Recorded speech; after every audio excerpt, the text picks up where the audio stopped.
There's nothing like a regular season in the Duneland Conference. Take the case of Valparaiso. Here's a team that has a 7-3 record, which, all things considered, is pretty impressive. But remember the conference they play in.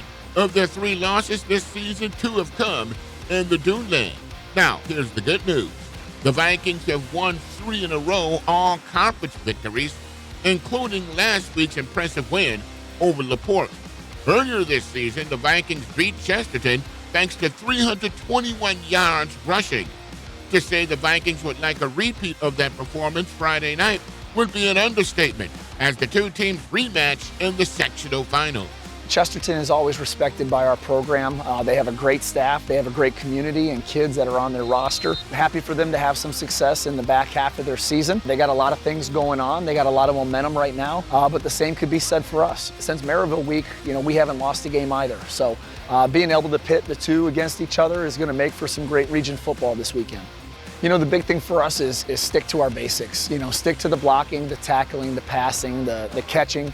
Just do those things better than we have the day before and the week before that. Really being able to get our legs back also, minimizing the time that we're out here, and just make sure we're maximizing the mental reps as well. Having mandatory film times like we have all year, but now increasing the workload on the mental capacity as well as the physical.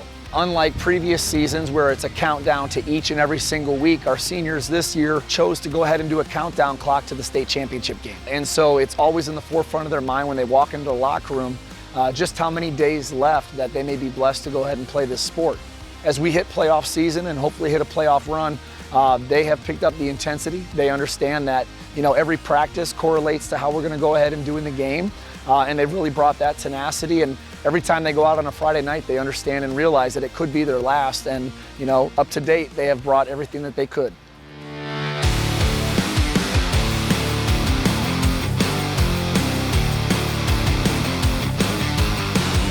Chesterton began the season beating a pretty good Homer team, but just when you thought the Trojans were on their way to bigger and better, they got smacked around with a 4-game losing streak, with the final game of that streak taking place at Valparaiso. But just when you thought all was lost for the Trojans, they bounced back. Friday night, the Trojans rematched the Vikings, with the winner taking home a sectional championship. I think we started out this year with some unknowns on defense. We had to replace 9 of 11 full-time starters. Really, we only had Keegan Wrigley and Ethan Troy returning as full-time starters last year. Several had really seen a lot of time, and Connor Katsafaris and Isaiah Fowler. Devin Sane had seen quite a bit of time, but was never really established as a full-time starter.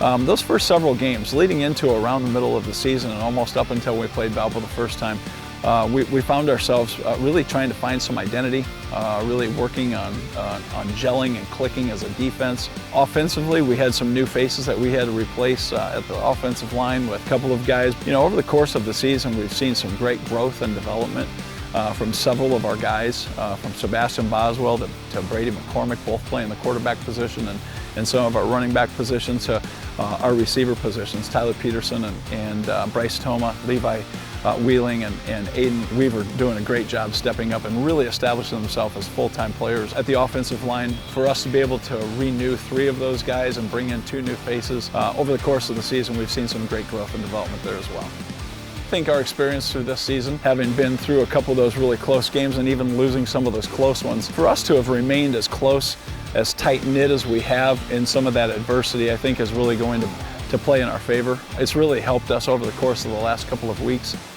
in a game that was highly competitive game against Maryville, and then on Friday night with our it was really a nip and tuck close game with Michigan City. I think some of those experiences are going to play in our favor. We'll be able to utilize that and know that we can overcome some of those things. But end of the day, it's really the close-knit group of kids that have come together over the course of some of those losses that will help to establish us or put us into a championship role as well in the future.